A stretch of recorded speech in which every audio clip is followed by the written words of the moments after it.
asuransi muda bernama Darane sukses besar dan menghasilkan miliaran dalam 1 bulan. Meski penghasilannya sudah fantastis, Darane masih melakukan pekerjaan utamanya di toko kelontong karena ia tak ingin mengandalkan satu pemasukan. Keanehan mulai terjadi ketika Darane menjual asuransi pada teman lamanya bernama Yo. Yo selalu datang ketika listrik toko padam. Darane tak menyadari apa yang terjadi hingga ketika ia bermain ke rumah temannya itu, sebuah kebenaran terungkap. Ternyata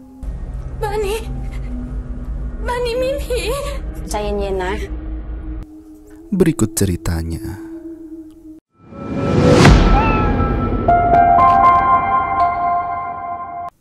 Malam itu Darane bekerja sendirian membersihkan toko kelontong.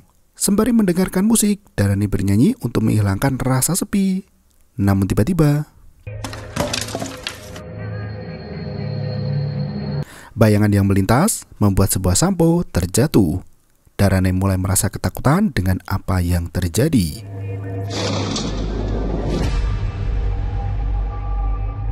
Sebuah kaleng menggelinding mengenai kakinya. Darane bergegas mengembalikan kaleng itu dan lamunannya buyar ketika seorang pelanggan hendak membayar. Darane mendengarkan cerita seram di radio sembari membayangkan jika hal itu terjadi pada dirinya. Ketika ia menghangatkan makanan dalam microwave, pikiran Darane kembali melayang masuk ke dalam cerita seram yang ada di radio. Melihat Darane masih melamun dan tak melayani pelanggan, Korn bergegas mematikan radio dan memberikan makanan yang sudah dihangatkan pada pembeli. Korn mempertanyakan apa yang terjadi pada Darane. Gadis itu mengungkapkan jika ia merasa bekerja shift malam akan lebih seru jika ada cerita horor. Korn memberitahu jika ia tak percaya dengan hantu. Pagi harinya, Darane yang selesai bekerja kembali pulang ke rumah. Darane langsung disambut omelan dari emaknya. Emak meminta Darane untuk mencari pekerjaan lebih baik daripada bekerja di toko dengan gaji yang sedikit. Darane yang kesal memberitahu jika nanti ia pasti akan mendapatkan pekerjaan yang layak. Emak menunjukkan teman dari Darane yang bernama Auf, di mana pria itu bekerja di perusahaan besar dan bergaji tinggi. Emak berniat menjodohkan Darane dengan pria itu. Darane langsung menolak dan ia memberitahu jika dirinya akan mencari pasangannya sendiri yang sesuai untuknya. Darane merasa jika ia sudah dewasa dan berhak menentukan hendak bersama dengan siapa. Emak tak terima dan selalu menganggap Darane sebagai anak kecil. Darane pun meminta penjelasan terkait namanya yang tak ada nama panggilan. Emak memberitahu jika Darane berarti kapal. Darane bergegas masuk ke dalam kamar.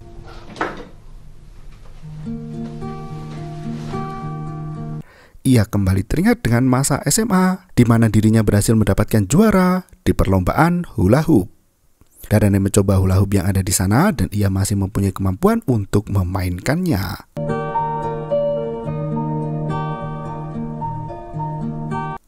Malam harinya, Darane kembali bekerja di shift malam.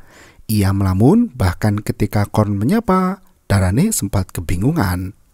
Korn menanyakan apakah Darane masih memikirkan tentang hantu. Gadis itu tak memperdulikan Korn yang berusaha menghibur. Pria itu meminta Darane untuk tidak marah dan ia akan menunjukkan sesuatu. Korn memberikan sebuah brosur asuransi dan ia merasa jika Darane cocok untuk menjadi agennya.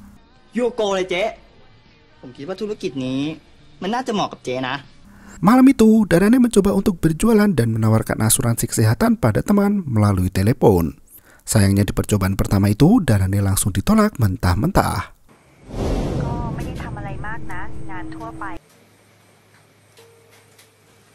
Tiba-tiba muncul wanita cantik yang meminta korek api. Darane dengan sigap menyalakan rokok yang ada di sela jari wanita itu. Darane penasaran dengan bau parfum wanita itu dan menanyakan apa merek parfum yang dipakai. Wanita yang bernama Ple tak langsung memberitahu dan ia akan kembali lagi untuk menemui Darane. Di dalam toko, Chad dan Korn asik membicarakan tentang mencari peruntungan dalam cinta. Chad melakukan konsultasi dengan medium agar ia bisa menemukan kekasih hati. Darane masuk dan langsung ditawari untuk melakukan konsultasi pada medium agar mendapatkan jodoh. Darane menolak dan mengatakan jika ia pasti akan menemukan kekasih yang sesuai. Darane kini hanya kepikiran tentang wanita bernama Play. Ia pun berubah pikiran dan menanyakan di mana Chad menemui medium itu. ไอ้ที่แคทมันไปไหว้อะ Pagi harinya setelah shift Darane selesai, ia menerima pesan dari brosur yang diberikan Korn. Sayangnya, ia tak mendapatkan pesan seperti yang diharapkan. Ketika ia mengambil uang, Darane bertemu dengan teman SMA-nya yang bernama Am. Mereka berbincang santai di mana Am menunjukkan teman dari mereka dahulu yang sudah kaya setelah menikah dengan bule. Darane tak mengaku jika ia bekerja di swalayan karena merasa malu. Ia pun bergegas pamit dan harus berangkat bekerja. Sesampainya di rumah, Darane bergegas membuka Facebook dan mencari peruntungan baru dengan menjadi agen asuransi. Ia menghubungi teman-teman yang ada di sana, namun sayang tak ada satupun yang mau membeli asuransi yang ia tawarkan. Halo, Pop loh. Darane merasa sangat kesal dengan kehidupannya sendiri. Ia bergegas tidur untuk bisa kembali bekerja di malam harinya. Malam itu, Play kembali datang dan mencari korek api. Darane bergegas memberikan korek itu dan menagih janji untuk memberitahu merek parfum yang digunakan. Mereka berdua keluar dari toko. Play menunjukkan jika parfum yang ia pakai bermerek Chanel.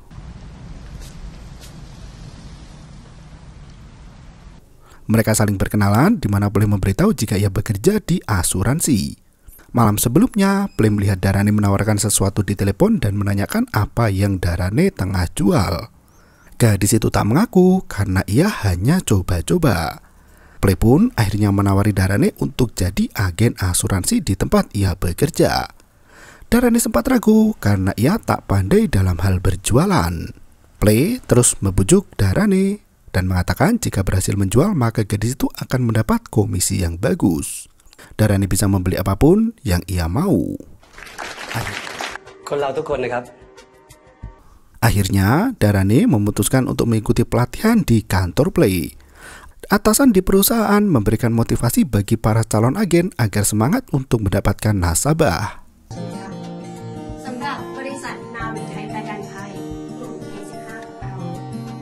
Selesai mendatangi pelatihan itu, Darane segera membuat daftar orang-orang yang hendak ia jadikan nasabah.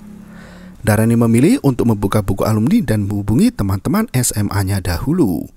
Darane mengambil sebuah foto ketika ia bersama dengan salah satu teman SMA-nya. Ia akan menjadikan orang itu sebagai target penjualan asuransi.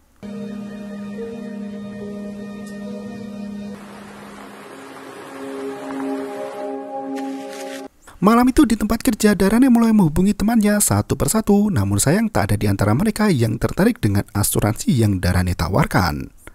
Ia pun menghubungi teman SMA-nya yang bernama Yo dan langsung berterus terang jika ia menjual asuransi. Ia meminta agar Yo mau membeli asuransi darinya karena ia sama sekali belum mendapatkan pelanggan. Yo langsung setuju dan berniat untuk membeli asuransi yang Darane tawarkan. Namun, Yo hanya memiliki waktu ketika malam hari. Darane sedikit kecewa karena ia harus bekerja ketika malam. Ia meminta agar bertemu ketika siang hari. Yo langsung menawarkan diri dan ia akan menemui Darane. Gadis itu memberitahu jika ia bekerja di toko depan rumahnya dahulu. Kala itu, seorang pelanggan datang dan Darane meminta Korn untuk melayaninya terlebih dahulu. Darane merasa sangat senang karena akhirnya ada orang yang berniat untuk membeli asuransi darinya.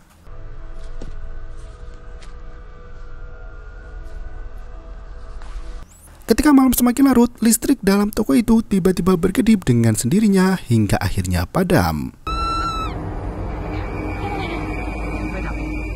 Chad berteriak ketakutan dengan apa yang terjadi. Tiba-tiba, Yo, teman dari Darane, sudah ada di sana. Darane bergegas menyapa teman SMA-nya itu dan memperkenalkan rekan kerja Chad dan Korn. Darane mengajak Yo untuk berbincang sembari mengecek stok barang. Darane mempertanyakan pekerjaan dari Yo dan apa benar gadis itu mau membeli asuransi darinya. Yo menjelaskan jika kini ia hidup dari uang hasil asuransi kematian kedua orang tuanya. Ia menanyakan bagaimana cara membeli asuransi dari Darane. Darane mengungkapkan jika ia masih baru dan hendak meminta bantuan dari temannya untuk menjelaskan namun ia sedang sibuk. Darane meminta Yo untuk datang lagi esok hari atau jika tidak, ia yang akan datang ke rumah Yo. Yo mengerti dan bergegas pulang. Ia meminta Darane untuk tidak datang karena ia hanya punya waktu ketika malam. Setelah Yo pamit, listrik tiba-tiba kembali menyala dengan sendirinya. Darane bergegas menelpon Play dan memberitahu jika ia mendapat nasabah pertama. Ia meminta bantuan Play untuk menjelaskan, namun wanita itu tak bisa datang karena sibuk. Play memberitahu Darane jika ia akan menyiapkan berkas di kantor esok hari dan meminta Darane untuk yakin dengan jualannya. Malam hari berikutnya, Darane sudah siap dengan berkas asuransi. Darane melihat kamera CCTV dan memperhatikan Play dari rekaman itu. Ia merasa kagum dengan wanita itu dan ingin menjadi seperti Play yang cantik dan juga kaya. Lampu tiba-tiba berkedip membuat Darane dan Korn heran.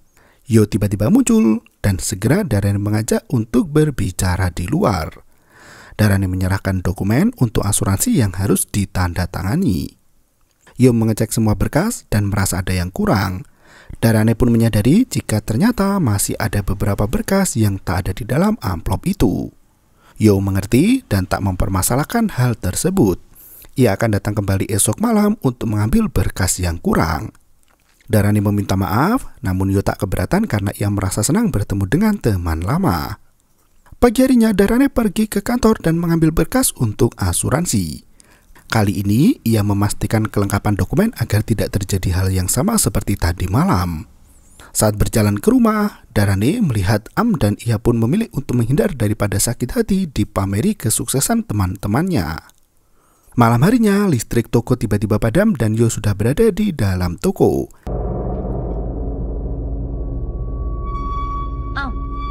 Darane merasa heran karena Yo selalu datang ketika listrik padam. Darane memberikan berkas yang kali ini sudah lengkap. Ia meminta Yo untuk segera menandatangani. Yo tak mau cepat-cepat melakukan itu karena ia ingin berbincang lebih lama dengan Darane. Gadis itu pun mengajak temannya untuk berbincang di dalam gudang. Darane mempertanyakan keberadaan Yo yang lama tak terlihat setelah SMA. Yo tak menjelaskan lebih detail dan ia mengaku jika banyak hal yang sedang ia lakukan. Yo selalu merasa teringat dengan Darane, gadis populer di sekolah dan disukai banyak orang. Darane pun mengakui hal itu, namun sayang ketika dewasa, dirinya hanya jadi karyawan toko. Sembari berkeliling gudang, Yo memberitahu jika ia teringat ketika Darane memenangkan pertandingan hula hoop. Ia bersorak untuknya dan memberikan sebuah boneka. Kini ia menyimpan boneka itu di dalam rumah. Darane tak menanggapi dan mengatakan jika itu sudah merupakan kisah lama. Ia menanyakan rumah milik Yo yang sedang ditempati. Dengan semangat, Yo menjelaskan jika ia menghuni rumah yang baru dekat dengan rumah lama. Jika Darane ingin berkunjung, Yo meminta agar menggambarinya terlebih dahulu karena rumahnya kotor dan harus dibersihkan. Darane pun akan mengabaikan berkas itu ke perusahaan setelah semua selesai. Ia mengatakan jika dirinya masih baru dan perlu beberapa waktu untuk menjelaskan keuntungan dari asuransi tempatnya bekerja. Yo tak mempermasalahkan itu dan ia mengaku sangat senang bisa bertemu dengan Darane sama seperti dahulu. Pagi harinya, Darane menelpon Play untuk bisa mendampinginya dalam menjelaskan berbagai hal tentang keuntungan dari asuransi. Play mengaku tak bisa dan ia hanya akan mengirimkan dokumen cara untuk menarik pelanggan lebih banyak karena dirinya tengah sibuk. Ia akan datang ke toko ketika malam untuk bertemu dengan Darane. Malam harinya, Play bertemu dengan Darane dan memberitahu beberapa hal dan berharap Darane bisa melakukannya sendiri. Listrik tiba-tiba kembali berkedip. Play pamit pergi dan ia meyakinkan Darane jika dirinya akan selalu berada di sisi Darane. Ketika Play masuk ke dalam mobil, muncul bayangan dari dalam gudang. Listrik pun kembali menyala, namun bermasalah lagi ketika hari sudah larut. Korn yang kesal berniat untuk menghubungi tukang. Darane menyarankan untuk memperbaikinya sendiri. Sayangnya, Korn menolak dan akan membuat laporan tentang listrik yang rusak pada pusat.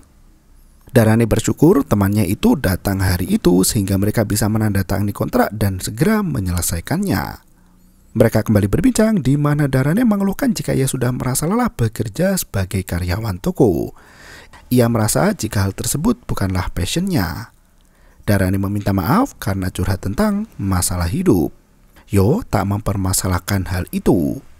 Ketika mereka hendak berciuman, Yo meminta dokumen agar bisa ditandatangani dan ia akan menjaga Darane selamanya.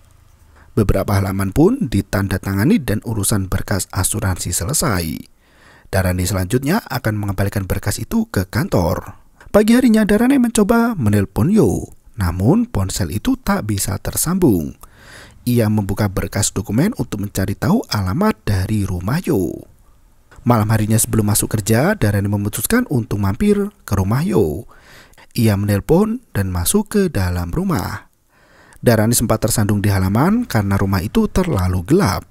Ia masuk ke dalam dan melihat kakinya yang berdarah. Darane merasa aneh dengan rumah dari Yo yang terdapat banyak boneka di dalamnya. Tiba-tiba Yo datang mengejutkan Darane. Ia menyalakan lampu rumah dan mengatakan jika Darane aman bersamanya. Darane memberikan berkas untuk dibawa Yo dan ia pamit untuk pergi bekerja. Yo memohon pada Darane untuk tinggal karena ia merasa kesepian. Darane awalnya menolak, namun karena Yo terus memaksa, ia pun masuk ke dalam kamar. Darane melihat perahu kertas yang berada di meja belajar. Yo mengaku jika ia membuat perahu itu ketika bosan dan selalu teringat dengan Darane karena gadis itu adalah teman pertamanya ketika masih sekolah dulu. Darane pun menanyakan tentang banyaknya boneka yang ada di dalam kamar dan juga rumah. Yo menceritakan jika semua itu bermula ketika ia memberi boneka pada Darane ketika selesai lomba dahulu. Darane yang kesal pun berniat untuk pergi karena ia harus bekerja jika Yo terus main-main. Melihat ada gitar di sana, Darane meminta Yo untuk memainkan sebuah lagu untuknya. Setelah satu lagu, mereka berdua pun bergulat hingga Darane ketiduran. Ia bergegas mengenakan celana dan merapikan baju. Darane pergi meninggalkan Yo yang tengah tidur pulas.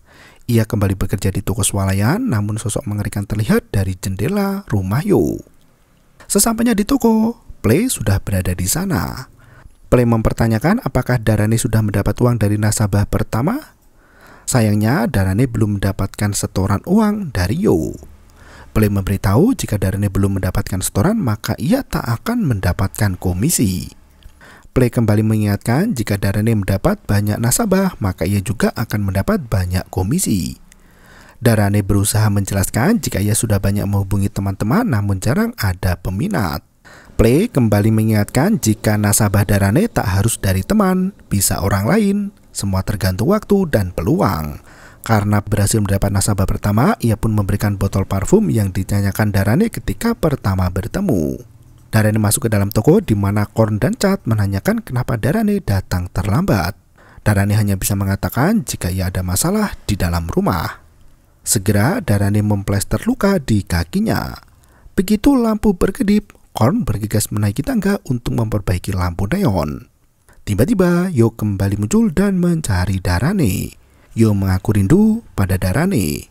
Gadis itu kebingungan karena mereka baru saja bertemu. Darane pun pamit pada Yo karena ia harus membantu Korn. Yo mengatakan jika ada masalah dengan asuransinya. Darane memberitahu jika tak ada masalah apapun dan ia mengajak Yo untuk mengobrol nanti. Setelah Yo keluar dari toko, listrik tiba-tiba kembali normal. Pagi harinya, Darane pulang ke rumah. Ia langsung menawarkan asuransi pada ibunya, namun sang ibu memilih membeli lotre daripada asuransi. Darane mempunyai ide dan meminta ibunya untuk menghubungi temannya agar mau membeli asuransi. Akhirnya mereka bertemu di sebuah rumah makan. Teman dari sang ibu pun langsung menandatangani dokumen itu tanpa tanya banyak hal. Semakin hari, Darane semakin mendapat banyak nasabah. Dalam 1 bulan saja, Darane sudah menjadi agen favorit dengan banyak nasabah. Suatu malam, ketika tidur di kamar Yo, Darane merasakan ada sosok-sosok yang menggerayangi tubuhnya. Ia bangun di mana Yo menanyakan apa yang terjadi. Darane menceritakan pengalaman mengerikan itu. Yo menenangkan Darane dan menyarankan untuk ambil cuti, terlebih kaki Darane semakin parah.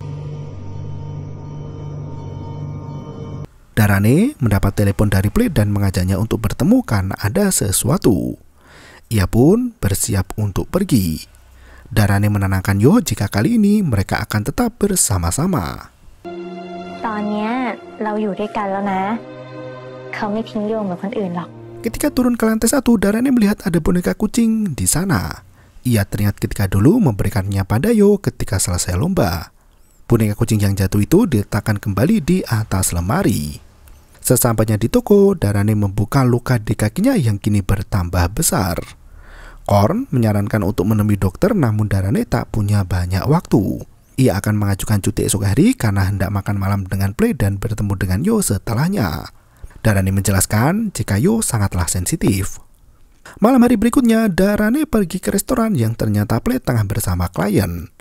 Play memperkenalkan Darane sebagai pekerja terbaik bulan ini pada klien mereka. Darane cukup kecewa karena ia mengira akan pergi berkencan berdua dengan Play. Yo kala itu menelpon Darane, namun diabaikan begitu saja. Sementara itu di toko, Chad mengungkapkan keanehan di mana lampu akan selalu berkedip ketika Darane bekerja. Korn yang penasaran mengecek CCTV untuk mengetahui kapan listrik menjadi tidak stabil pertama kali. Sementara itu, Darane yang selesai dengan klien bergegas menelpon Yo. Tiba-tiba Play datang dan menanyakan Darane tengah menelpon siapa. Darane mengaku jika itu adalah kekasihnya. Play mengira jika Darane menyukainya. Darane langsung mengatakan jika ia sangat menyukai Play. Tak disangka semua perkataan dari Darane didengar oleh Yo melalui telepon yang belum terputus. Play mendekati Darane dan membelai rambutnya. Ia mengatakan jika nasabah pertama Darane belum setor uang asuransi.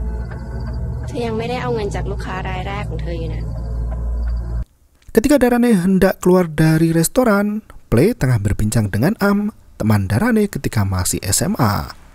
Play menjelaskan jika Darane bekerja dengannya dan ia menemukan Darane ketika menjaga toko swalayan di pinggir jalan. Darane langsung bergegas pulang begitu pekerjaan aslinya diketahui oleh teman SMA-nya dahulu. Darane langsung pulang menuju ke rumah Yo, namun tak ada penerangan sama sekali. Darane membuka sepatu di mana kini luka di kakinya semakin parah.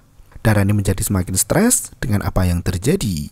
Ia meminta uang asuransi dari Yo, namun gadis itu tak mau lekas membayar.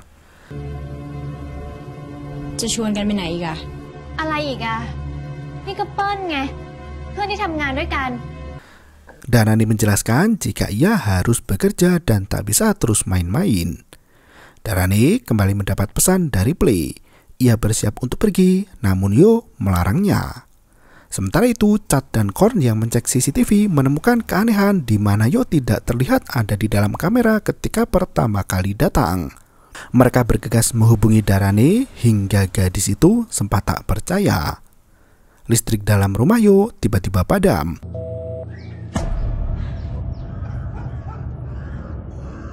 Darane berusaha keluar dari dalam kamar, namun ia cukup kesulitan. Dengan menggunakan senter di ponsel, Darane mencari Yo, namun ia justru melihat hantu penari di sana. Darane bersembunyi di dalam lemari hingga hantu itu pergi. Ketika ia berhasil keluar dari dalam lemari, Darane terjebak dan tenggelam dalam boneka. Untungnya, Yo datang dan menarik tangan Darane. Ia memberitahu jika rumah milik Yo berhantu. Yo berkata aneh dan memberitahu jika hantu itu terlihat menakutkan, namun ia sudah lama tinggal di sana. Darane semakin tak mengerti, namun Yo mengatakan jika lama-kelamaan Darane akan sadar. Darane teringat dengan pertemanannya dengan Yo ketika SMA. Sayangnya Darane pernah mengabaikan Yo ketika gadis itu mempunyai teman yang lain. Yo merasa kesal karena selama ini Darane hanya mementingkan kepentingan pribadi. Selama ini Yo selalu membantu Darane menjual asuransi dengan baik. Darane meminta maaf dan ia ditinggalkan sendiri. Sosok-sosok makhluk halus bermunculan di sana membuat Darane ketakutan. Tangan-tangan setan kembali menggerayangi Darane hingga gadis itu teringat dengan masa lalu ketika lomba hula hoop. Yo memberikan boneka kucing pada Darane, namun gadis itu justru membuangnya. Orang yang menemukan boneka itu membuangnya ke danau.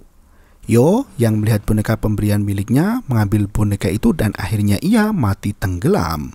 Darane kini menyadari jika selama ini Yo telah mati dan apa yang ia lihat adalah hantu Yo.